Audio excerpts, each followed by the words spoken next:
Hey Huskies, Chapter 5, The Note. That night at dinner, I couldn't swallow a meatball. 'Cause how can you swallow a meatball when there's a note from your teacher in your pocket? Mother kept on looking at my plate. "What's the trouble with you tonight, honey?" she asked. "You love spaghetti and meatballs." I picked up my fork real slow and then I put it right down. "Is something wrong, Junie B?" asked Daddy. "Are you sick?" I got down from my chair and I stood by the table, and then I hanged my head, and very slow I took out the note out of my pocket. "I did something bad at school today," I said real glum, "and so there's something I have to give you." I rocked back and forth on my feet for a minute, and then I quick threw the note on the table, and I ran to my room as fast as I could. I shut the door real hard, and then I ran around and around in circles, 'cause I didn't actually have a plan, that's why. My stuffed animals looked shocked at me. "What's wrong, Junie B?" said my Raggedy Ann named Ruth. "Are you in trouble?"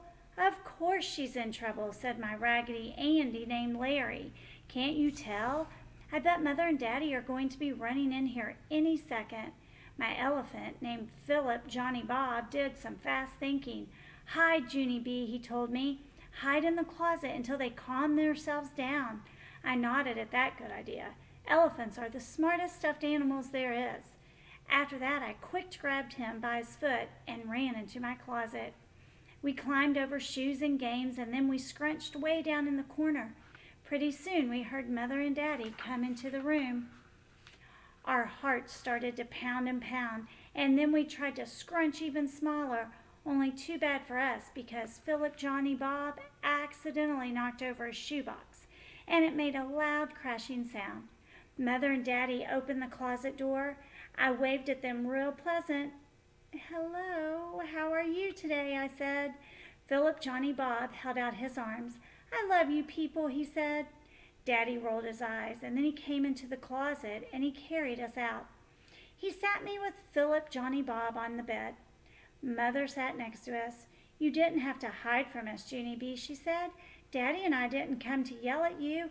We just came in to talk about this." I flopped back on my bed and I put my pillow over my head. I'm inferring that Junie B probably feels really bad, doesn't she? "Yeah, only I already did a talk about this, Mother," I said real muffly. "Me and Mr. Scary talked about this for a jillion billion hours at recess." Mother took the pillow off my head. "Yes, I'm sure you did," she said, "but Daddy and I need to talk to you too, Junie B. Copying someone else's work is very serious matter, honey." Daddy nodded. "Cheating is wrong," he said.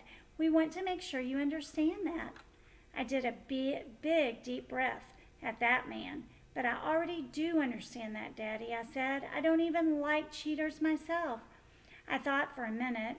Then all of a sudden I remembered about Old Maid.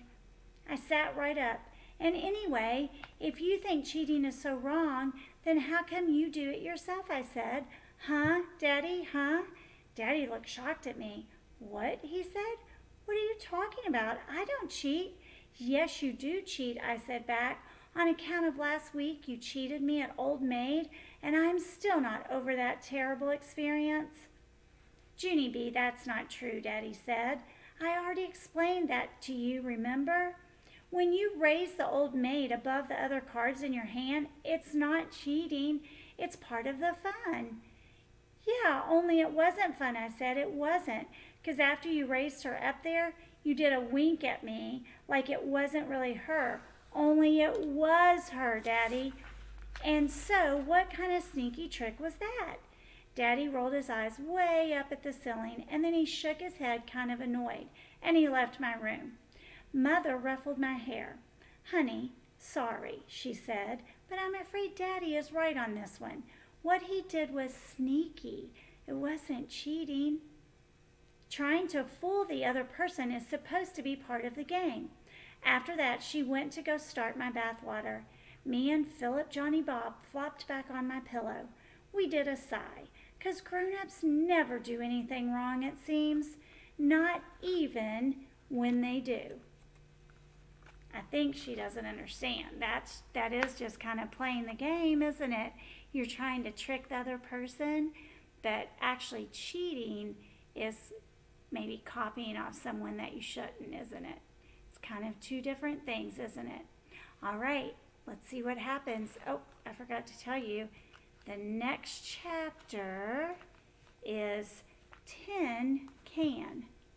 Wonder what that could be about, how that's going to relate to this story. I can't wait to find out. Bye.